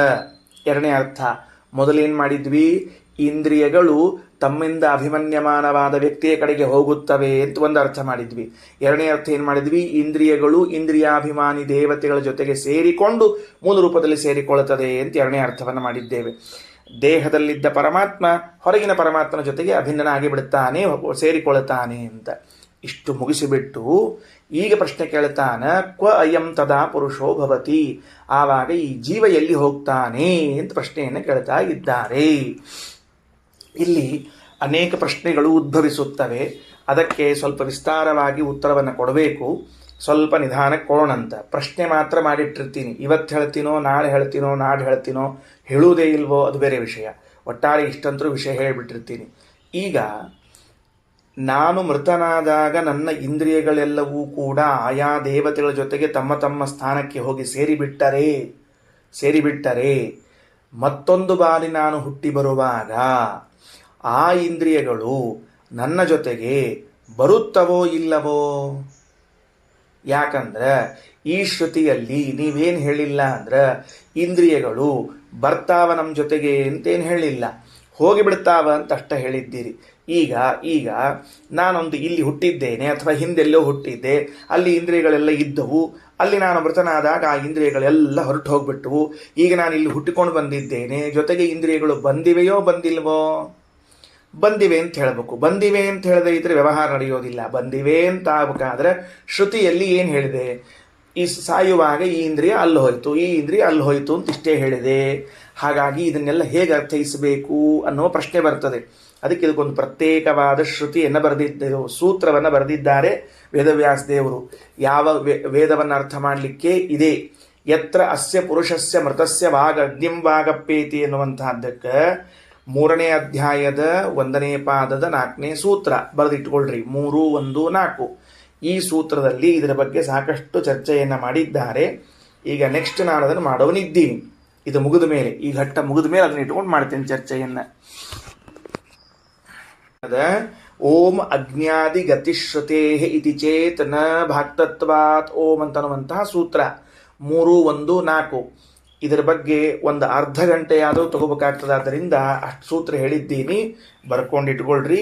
ಹೇಳ್ತೀನಿ, ಸ್ವಲ್ಪ ಪೇಷನ್ಸು. ಈಗ ಇಷ್ಟು ವಿಷಯ ಮುಗಿಸೋಣ ಅಂತ. ಇಲ್ಲೇನಾಗ್ಬಿಡುತ್ತೆ, ಈಗ ಈ ಶ್ರುತಿಗೆ ವೇದವ್ಯಾಸ ದೇವರು ಅರ್ಥ ಬರೀತಾರೆ. ಏನಂತ ಅರ್ಥ ಬರೀತಾರೆ ಅಂದ್ರೆ ಭಾಕ್ತ ಶ್ರುತೇ, ಏನದು ಭಾಕ್ತ ಹೆಂಗೆ ಬರ್ದಾರ ಇದನ್ನ, ಭಾಕ್ತತ್ವಾತ್ ಅಂತ ಬರ್ದಾರ, ಭಾಕ್ತ ಶ್ರುತಿ ಅಂತ ಕರೀತಾರೆ. ಅಂದ್ರೆ ಭಾಗಶಃ ಹೋಗುತ್ತವೆ ಅಂತ ಅರ್ಥ ಮಾಡಬೇಕು. ಭಾಗಶಃ ಹೋಗುತ್ತವೆ ಅಂದ್ರೆ ಅರ್ಥ ಏನು ಅಂದ್ರೆ, ಈ ಜೀವನು ಮೃತನಾದಾಗ ಈ ಇಂದ್ರಿಯಗಳು ಒಂದು ರೂಪದಿಂದ ದೇವತೆಗಳ ಜೊತೆಗೆ ಸೇರಿಕೊಂಡು ಹೋಗಿಬಿಡುತ್ತಾವೆ, ಇನ್ನೊಂದು ಅಂಶದಿಂದ ಇಂದ್ರಿಯಗಳು ನನ್ನ ಜೊತೆಗೆ ಇರ್ತಾವ, ಹೋಗುವುದಿಲ್ಲ. ಒಂದಂಶದಿಂದ ನನ್ನ ಜೊತೆಗೆ ಇರ್ತಾವ, ಒಂದಂಶದಿಂದ ದೇವತೆಗಳ ಜೊತೆಗೆ ಹೊರಗೆ ಹೋಗ್ತಾವ. ಆ ದೇವತೆಗಳು ಮೂಲ ರೂಪದಲ್ಲಿ ಸೇರ್ಕೋತಾವ, ಆ ಇಂದ್ರಿಯಗಳು ಆ ದೇವತೆಗಳ ಜೊತೆಗೆ ಸೇರಿಕೊಂಡು ತಮ್ಮ ಮೂಲ ದ್ರವ್ಯ ಎಲ್ಲಿರ್ತದೆ ಅಲ್ಲಿ ಹೋಗಿ ಸೇರ್ಕೋತದ, ಇತ್ಯಾದಿ. ಅಲ್ಲಿ ಚರ್ಚೆ ಆಮೇಲೆ. ಅಂತೂ ಈ ಶ್ರುತಿಯನ್ನೇನಂತ ಅರ್ಥ ಮಾಡಬಾರದು, ಸಂಪೂರ್ಣವಾಗಿ ಇಂದ್ರಿಯಗಳು ಹೊರಟೇ ಹೋಗುತ್ತಾವೆ ಅಂತ ಅರ್ಥ ಮಾಡಬಾರದು. ಯಾಕೆ, ಈ ಶ್ರುತಿಯನ್ನು ಓದಿದಾಗ ನಮಗೆ ಮೇಲ್ನೋಟಕ್ಕೆ ಏನು ಅರ್ಥ ತೋರಿ ಬರ್ತದೆ, ಈ ಜೀವ ಮೃತನಾಗಿ ಬಿಟ್ರೆ ಎಲ್ಲ ಇಂದ್ರಿಯಗಳು ಹೊರಟೇ ಹೋಗಿಬಿಡುತ್ತದೆ ಅಂತ ಅರ್ಥ ಬರ್ತದ. ಉದಾಹರಣೆಗೆ ಚಕ್ಷುಹು ಆದಿತ್ಯಂ, ಇವನು ಮೃತನಾದರೆ ಕಣ್ಣು ಸೂರ್ಯನ ಬಳಿ ಹೋಗಿಬಿಡುತ್ತದೆ. ಹೋಯ್ತು, ಮುಗಿದೋದ ಕೆಲಸ. ಹಾಗಾದ್ರೆ ಇವ ಇನ್ನೊಂದು ಕಡೆ ಹುಟ್ಟುವಾಗ ಏನು ಗತಿ? ಹೋಗ್ಬಿಟ್ಟದ, ನಿಮ್ಮ ಪ್ರಕಾರ ಹೋಗ್ಬಿಟ್ಟದ. ಅದಕ್ಕಿದು ಸಮಗ್ರ ಹೋಗುತ್ತದೆ ಅಂತ ಹೇಳುವ ಶ್ರುತಿಯಲ್ಲ, ಭಾಗಶಃ ಹೋಗುತ್ತದೆ ಅಂತ ಹೇಳುವ ಶ್ರುತಿ. ಸೂತ್ರದಲ್ಲಿ ಏನು ಮಾಡಿಕೊಟ್ರು ವೇದವ್ಯಾಸ ದೇವರು? ಅಜ್ಞಾದಿ ಗತಿಶ್ರುತೇ ಇತಿ ಚೇತನ ಭಾಕ್ತತ್ವಾತ್. ಹೌದು, ಸೂರ್ಯನು ಕಣ್ಣು ಸೂರ್ಯನ ಜೊತೆಗೆ ಹೋಗುತ್ತದೆ ಒಂದಂಶದಿಂದ, ಇನ್ನೊಂದು ಅಂಶದಿಂದ ಈ ಜೀವನ ಜೊತೆಗೆ ಇರುತ್ತದೆ. ಎಲ್ಲಿವರೆಗೆ? ಮೋಕ್ಷ ಆಗುವವರೆಗೂ ಕೂಡ. ಇದು ಪ್ರಾಕೃತವಾದ ಇಂದ್ರಿಯಗಳ ಕಥೆ. ಮುಕ್ತಿಯಾದಾಗ ಈ ಪ್ರಾಕೃತವಾದ ಇಂದ್ರಿಯಗಳನ್ನು ನಾವೇ ತ್ಯಾಗ ಮಾಡುತ್ತೇವೆ. ಆಗ ನಮ್ಮ ಸ್ವರೂಪಭೂತವಾದ ಇಂದ್ರಿಯಗಳೇ ಕೆಲಸವನ್ನು ಮಾಡಲಿಕ್ಕೆ ಪ್ರಾರಂಭ ಮಾಡುತ್ತವೆ. ಮೋಕ್ಷದಲ್ಲಿ ಈ ಇಂದ್ರಿಯಗಳ ಅವಶ್ಯಕತೆ ಇಲ್ಲ. ಇಷ್ಟಂಶವನ್ನು ಹೇಳಬೇಕಾಗಿದೆ, ಸರಿನಾ? ಅದಕ್ಕೆ ಯಾಜ್ಞವಲ್ಕೇತಿ ಹೋವಾಚ, ಜರತ್ಕಾರುವಿನ ಗೋತ್ರದಲ್ಲಿ ಹುಟ್ಟಿರುವಂತಹ ಆರ್ತಭಾಗ ಅಮ್ಮನು ಋಷಿಗಳು ಕೇಳ್ತಾರೆ, ಎಲೆ ಯಾಜ್ಞವಲ್ಕ್ಯರೇ, ಈ ಜೀವ ಮರಣ ಹೊಂದುವಾಗ ಇವನ ಇಂದ್ರಿಯಗಳು ಅಗ್ನಿಂವಾಗಪ್ಪೇತಿ, ಒಳಗಿರುವಂತಹ ಅಗ್ನಿಯ ಒಂದು ರೂಪವು ಇಂದ್ರಿಯ ಸಹಿತವಾಗಿ ಮೂಲ ರೂಪಕ್ಕೆ ಹೋಗಿ ಸೇರಿಕೊಳ್ಳುತ್ತದೆ. ವಾತಂ ಪ್ರಾಣ, ಶ್ವಾಸೋಚ್ಛ್ವಾಸಕ್ಕೆ ಅಭಿಮಾನಿಯಾದ ಪ್ರಾಣನ ಒಂದು ರೂಪವು ಮೂಲ ರೂಪದ ಜೊತೆಗೆ ಸೇರಿಕೊಳ್ಳುತ್ತದೆ. ಇನ್ನೊಂದು ರೂಪವು ಇವನ ಜೊತೆಗೆ ಇರುತ್ತದೆ. ಚಕ್ಷುರಾದಿತ್ಯಂ, ಕಣ್ಣಿನ ಅಭಿಮಾನಿಯಾದ ಸೂರ್ಯ ಆ ಇಂದ್ರಿಯದ ಜೊತೆಗೆ ಮೂಲ ರೂಪದಲ್ಲಿ ಸೇರಿಕೊಳ್ಳುತ್ತಾನೆ. ಇನ್ನೊಂದು ರೂಪದಿಂದ ಈ ಜೀವನ ಜೊತೆಗೆ ಇರ್ತಾನೆ. ಮನಶ್ಚಂದ್ರಂ, ಚಂದ್ರ ಮನೋಭಿಮಾನಿಯಾದವನು ತನ್ನ ಮೂಲ ರೂಪಕ್ಕೆ ಸೇರಿಕೊಳ್ತಾನೆ, ಒಂದು ರೂಪದಲ್ಲಿ ಇರ್ತಾನೆ. ಇಂದ್ರಿಯವೂ ಇರುತ್ತದೆ. ದಿಶಃ ಶ್ರೋತ್ರಂ ಪೃಥ್ವೀ ಶರೀರಂ ಆಕಾಶ ಮಹಾತ್ಮ, ಭಗವಂತ ಒಂದು ಇಲ್ಲಿ ಹೃದಯದಲ್ಲಿದ್ದ ಭಗವದ್ ರೂಪವು ಹೊರಗಡೆಗೆ ವ್ಯಾಪ್ತವಾದ ಭಗವದ್ ರೂಪದ ಜೊತೆಗೆ ಸೇರಿಕೊಳ್ಳುತ್ತದೆ. ಓಷಧೀರ್ಲೋಮಾನಿ ವನಸ್ಪತೀನ್ ಕೇಶಾಹ ಅಪ್ಸುಲೋಹಿತಂ ಚರೇತಶ್ಚ ನಿಧೀಯತೆ ಕ್ವ ಅಯಂ ತದಾ ಪುರುಷೋ ಭವತಿ. ಆವಾಗ ಈ ಜೀವ ಎಲ್ಲಿ ಹೋಗ್ತಾನ? ಪ್ರಶ್ನೆ ಮುಗೀತು. ಇನ್ನು ಉತ್ತರ ನೋಡ್ರಿ ಏನಂತಾರೆ. ಆಹಾರ ಸೌಮ್ಯ ಹಸ್ತಂ ಆರ್ತಭಾಗ. ಹೇಶ್ ಇಲ್ಲಿ ಬಾ, ಇಲ್ಲಿ ಎದ್ದು ಬಾ, ಇಲ್ಲಿ ಯಾಜ್ಞವಲ್ಕ್ಯರು ಇಲ್ಲಿ ಬಾ ಅಂತ ಕರೆದು ಆರ್ತಭಾಗ ಬ್ರಾಹ್ಮಣನನ್ನ ಇಲ್ಲೋಡು, ಇಲ್ಲಿ ಬಾ, ಇಲ್ಲಿ ಕೈತಾ ಇಲ್ಲಿ ಅಂತ ಹೇಳಿ ಅವನ ಕೈಯನ್ನು ಇಸ್ಕೊಂಡ್ರು. ಇದೊಂದು ವಿಚಿತ್ರವಾದ ಉತ್ತರ. ಡೈರೆಕ್ಟ್ ಆಗಿ ಉತ್ತರ ಹೇಳಲಿಲ್ಲ. ಆಹಾರ ಸೌಮ್ಯ ಹಸ್ತಂ ಆರ್ತಭಾಗ, ಹೇ ಸೌಮ್ಯ ಆರ್ತಭಾಗ ಹಸ್ತಂ ಆಹಾರ, ನಿನ್ನ ಕೈ ಕೊಡಪ್ಪ ಇಲ್ಲಿ. ಆವಾಮೇವ ಏತಸ್ಯ ವೇದಿಷ್ಯಾಮಃ, ನಾವಿಬ್ಬರೇ ಇದನ್ನು ತಿಳಿದುಕೊಳ್ಳೋಣ. ಏನು ಮಾಡೋಣ? ನಾವಿಬ್ಬರೇ ಇದನ್ನು ತಿಳಿದುಕೊಳ್ಳೋಣ. ನ ನಾವೇ ತತ್ಸ ಜನಃ, ಉಳಿದ ಜನರಿಗೆ ಈ ವಿಷಯವು ತಿಳಿಯುವುದು ಬೇಡ. ಸತ್ತ ಮೇಲೆ ಜೀವ ಎಲ್ಲಿ ಹೋಗ್ತಾನ ಅಂಬೋದು ನಿನಗೆ ಪ್ರಶ್ನೆ ಬಂದದ, ನನಗೆ ಉತ್ತರ ಗೊತ್ತದ. ನಾವಿಬ್ಬರ ತಿಳ್ಕೊಳ್ಳೋಣ ಹೊರತಾಗಿ ಉಳಿದವರಿಗೆ ಇದನ್ನು ಹೇಳುವುದು ಬೇಡ ಅಂತ ಹೇಳಿ ಸಭೆಯಲ್ಲಿ ಈ ವಿಷಯವನ್ನು ಹೇಳದೆ ಕೈ ಹಿಡಿದುಕೊಂಡು ದೂರ ಹೋದರು. ತೌಹೋತ್ಕ್ರಮ್ಯ ಮಂತ್ರಯಾಂಚಕ್ರಾತೆ, ದೂರಕ್ಕೆ ಹೋಗಿ ಏಕಾಂತಲ್ಲಿ ನಿಂತ್ಕೊಂಡು ಮಾತಾಡಿದರು. ಅರೆ ರೇ, ಅದು ಮಿಸ್ ಆಗಿಬಿಡುತ್ತಲ್ಲ ಮತ್ತೆ ನಮಗೀಗ. ಯಾಕಂದರೆ ಇಲ್ಲಿ ಹೇಳಲೇ ಇಲ್ಲ, ಸಭೆಯಲ್ಲಿ ಹೇಳಲೇ ಇಲ್ಲ. ಉಳಿದದ್ದೆಲ್ಲ ಸಭೆಯಲ್ಲಿ ಹೇಳಿದ್ದಾರೆ, ಗೊತ್ತಾಗ್ತದೆ. ಇದು ಮಾತ್ರ ಹೆಂಗ ಅಂತ ಕೇಳಿದರೆ ಅದಕ್ಕೆ ಉತ್ತರ ತೌಹ ಯದೂ ಚತುಹು ಕರ್ಮ ಹೈವ ತದೂ ಚತುಹು. ಅವ್ರು ಏನು ಹೇಳಿದ್ರು ಎಂಬುದನ್ನು ವೇದ ಮಂತ್ರ ತಾನಾಗಿ ಹೇಳ್ತದೆ. ಅವ್ರು ಹೇಳಲಿಲ್ಲ, ನಾ ಹೇಳ್ತೀನಿ ನೋಡಿ ಇಲ್ಲಿ. ಕರ್ಮ ಹೈವ ತದೂ ಚತುಹು ಅಥ ಯತ್ ಪ್ರಶಂಸತುಹು ಕರ್ಮ ಹೈವ ತತ್ ಪ್ರಶಂಸತುಹು. ಬೇರೆ ಏನಿಲ್ಲಪ್ಪ. ಅವ್ರು ಹೋಗಿ ಏನು ಮಾತಾಡ್ಕೊಂಡ್ರು ಅಂತಂದರೆ ಕರ್ಮವನ್ನು ಕುರಿತು ಮಾತನಾಡಿದರು, ಕರ್ಮವನ್ನು ಕುರಿತು ಪ್ರಶಂಸಿಸಿದರು. ಇಷ್ಟೇ ಅರ್ಥ. ಎಲ್ಲಿ ಹೋಗ್ತಾನ ಅಂದ್ರೆ ಕರ್ಮ ಕರ್ಮ ಮುಗಿದೋತು. ಅವ ಎಲ್ಲಿ ಹೋಗ್ತಾನ ಅಂತ ಹೇಳಬೇಕೇನು? ಅವ ಏನು ಕರ್ಮ ಮಾಡ್ಯಾನ ಆ ಕರ್ಮಕ್ಕನುಗುಣವಾಗಿ ಅವನು ಅಲ್ಲಲ್ಲಿ ಹೋಗುತ್ತಾನೆ. ಸತ್ತ ಮೇಲೆ ಜೀವ ಎಲ್ಲಿ ಹೋಗ್ತಾನ ಅಂದ್ರೆ ಅವನ ಕರ್ಮಕ್ಕನುಗುಣವಾಗಿ ಅಲ್ಲಲ್ಲಿ ಹೋಗ್ತಾನೆ. ಅಲ್ರಿ ಆಚಾರ್ಯ, ಇದೊಂದು ದೊಡ್ಡ ವಿಷಯ. ಕೈ ಹಿಡ್ಕೊಂಡು ಕರ್ಕೊಂಡು ಹೋಗಿ ಅಲ್ಲೆಲ್ಲೋ ಗುಟ್ಟೊಳಗೆ ಹೇಳೋದೇನದ? ಎಲ್ಲಾರ ಮುಂದೆ ಹೇಳ, ನಿಮ್ಮ ಹಣೆ ಬಾರ್ ನೀವೇನು ಕರ್ಮ ಮಾಡಿರ್ತೀರ ಸಾಯ್ತೀರಿ ಅಂತ ಹೇಳ್ಬಿಟ್ರೆ ಮುಗಿದು ಹೋದ ಕೆಲಸ. ಇಷ್ಟ್ಯಾಕೆ ಹೇಳಲಿಲ್ಲ ಅಂದ್ರೆ ಹಂಗಿಲ್ಲ. ಶ್ರೀಮದಾಚಾರ್ಯ ಅಂತಾರೆ, ಯಾಜ್ಞವಲ್ಕ್ಯರ ನಡೆ, ಯಾಜ್ಞವಲ್ಕ್ಯರ ನುಡಿ, ಅಲ್ಲಿರುವ ಆಳವನ್ನು ತಿಳ್ಕೊಳ್ಬೇಕು ನೀವೆಲ್ಲ. ಸಾಮಾನ್ಯವಾಗಿ ವಿಷಯ ಆಗಿದ್ದಿದ್ರೆ ಅಲ್ಲೇ ಸಭೆಯಲ್ಲಿ ಹೇಳ್ತಿದ್ರು. ಕರ್ಕೊಂಡು ಹೋಗಿ ಹೇಳ್ಯಾರ ಅಂದ್ರೆ ಇಲ್ಲಿರೋ ಕರ್ಮಕ್ಕೆ ಕರ್ಮ ಅಂತ ಅರ್ಥ ಅಲ್ಲ ಅಂತ ಅರ್ಥ. ಮುಗಿದು ಹೋದ ಕೆಲಸ. ಭಾಳ ಗಂಭೀರದ ತಗೊಳ್ರಿ. ತೌ ಹಯದು ಚತುಹು, ಅವರೇನು ಮಾತಾಡಿದರು? ಕರ್ಮ ಹೈವ ತದು ಚತುಹು, ಬೇರೆ ಏನು ಮಾತಾಡಲಿಲ್ಲ, ಕರ್ಮವನ್ನು ಕುರಿತೇ ಮಾತನಾಡಿದರು. ಅಥಯತ್ ಪ್ರಶಂಸತುಹು, ಯಾವುದನ್ನು ಪ್ರಶಂಸೆ ಮಾಡಿದರೋ ಅದು ಕರ್ಮವನ್ನು ಕುರಿತಾಗಿದ್ದೇ ಅದ. ಏನಂತ? ಪುಣ್ಯೋ ವೈ ಪುಣ್ಯೇನ ಕರ್ಮಣ ಭವತಿ. ಇವ ಪುಣ್ಯಕರ್ಮ ಮಾಡಿದ್ರೆ ಪುಣ್ಯವಂತನಾಗ್ತಾನ, ಪಾಪಕರ್ಮ ಮಾಡಿದ್ರೆ ಪಾಪವಂತನಾಗ್ತಾನ. ಏನು ಹಿಂಗಂದ್ರೆ ಅದಕ್ಕೆ ರಾಯರು ವ್ಯಾಖ್ಯಾನ ಮಾಡ್ತಾರ. ಪುಣ್ಯೋ ಹವೈ ಪುಣ್ಯೇನ ಕರ್ಮಣ ಅಂತನ್ನೋ ಶಬ್ದಕ್ಕೆ ಸಹ ಮೃತಃ ಪುರುಷಃ, ಸತ್ತ ವ್ಯಕ್ತಿ ಒಂದೊಮ್ಮೆ ಪುಣ್ಯಕರ್ಮನಾಗಿದ್ದರೆ ಆಗ ಸ್ವರ್ಗಾದಿ ಪುಣ್ಯಲೋಕಸ್ಥೋ ಭವತಿ, ಸ್ವರ್ಗಾದಿ ಪುಣ್ಯಲೋಕಗಳಿಗೆ ಹೋಗುತ್ತಾನೆ. ಇನ್ನು ಒಂದು ವೇಳೆ ಪಾಪೇನ ಪಾಪಕರ್ಮವನ್ನು ಮಾಡಿದ್ದಾದರೆ ನರಕಾದಿ ಲೋಕಗಳಿಗೆ ಹೋಗುತ್ತಾನೆ. ಪುಣ್ಯೋ ವೈ ಪುಣ್ಯೇನ ಕರ್ಮಣ ಭವತಿ ಪಾಪಃ ಪಾಪೇನ ಇತಿ ತತೋಹ ಜಾರತ್ಕಾರವಃ ಆರ್ತಭಾಗಃ ಉಪರರಾಮ. ಆವಾಗ ತನ್ನ ಪ್ರಶ್ನೆಗೆ ಉತ್ತರ ಸಿಕ್ಕಿತು ಎಂದು ತಿಳಿದುಕೊಂಡು ಉಪರರಾಮ, ಜಾರತ್ಕಾರವ ಶಾಂತನಾಗಿ ಬಿಟ್ಟ. ಇಷ್ಟೇ ಉತ್ತರ, ಸಿಂಪಲ್, ಮುಗಿದು ಹೋಗ್ಬಿಡ್ತು. ಏನ್ರಿ ಆಚಾರ ಏನೋ ಭಾಳದ ಅಂತ ತಿಳ್ಕೊಂಡಿದ್ವಿ, ಸರಳ ಮುಗಿಸ್ಬಿಟ್ರಲ್ಲ ಅಂದ್ರೆ ಅದಕ್ಕೆ ಭಾಷ್ಯಕ್ಕೆ ಬರ್ರಿಪ್ಪ ಅಂತ ಶ್ರೀಮದಾಚಾರ್ಯ ಕರೀತಾರೆ. ನೀವು ಅಲ್ಲಿ ಅಖಾಡ ಕೇಳಿಬೇಡ್ರಿ, ಇಲ್ಲಿ ಅಖಾಡ ಕೇಳಿರಿ ಅಂದ್ರೆ ಗೊತ್ತಾಗ್ತದೆ ನಿಮಗೆಲ್ಲ.